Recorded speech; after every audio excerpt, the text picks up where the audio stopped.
வணக்கம். உண்மை செய்திகளுக்கு உங்களை வரவேற்கிறோம்.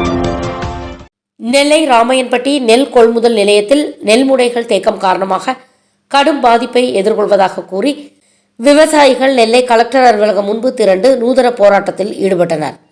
நெல்லை அருகே ராமையன்பட்டியில் நேரடி நெல் கொள்முதல் நிலையம் உள்ளது.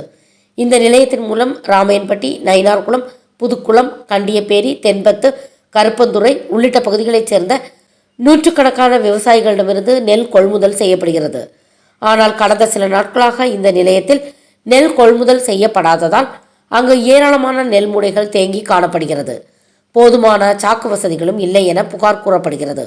இதையடுத்து கண்டியப்பேரி நீரினை பயன்படுத்துவோர் சங்க தலைவர் சண்முகராஜ், மாவீரன் சுந்தரலிங்கனார் மக்கள் இயக்க நிறுவன தலைவர் மாரியப்ப பாண்டியன் ஆகியோர் தலைமையில் அப்பகுதியைச் சேர்ந்த விவசாயிகள் நெல்லை கலெக்டர் அலுவலகத்திற்கு திரண்டு வந்தனர்.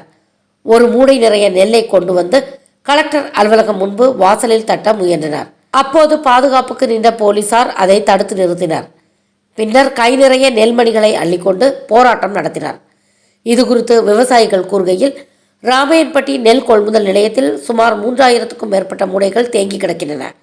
ஏற்கனவே கொள்முதல் செய்யப்பட்ட விவசாயிகளுக்கு பணம் அளிக்கவில்லை. நெல்மணிகளை சேமிக்க சாக்குகளும் தரப்படுவதில்லை.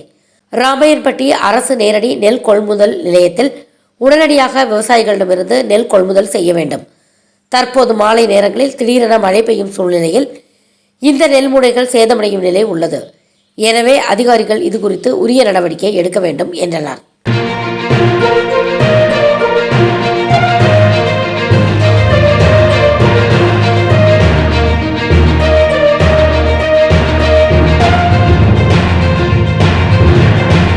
Thanks for watching உண்மை செய்திகள்.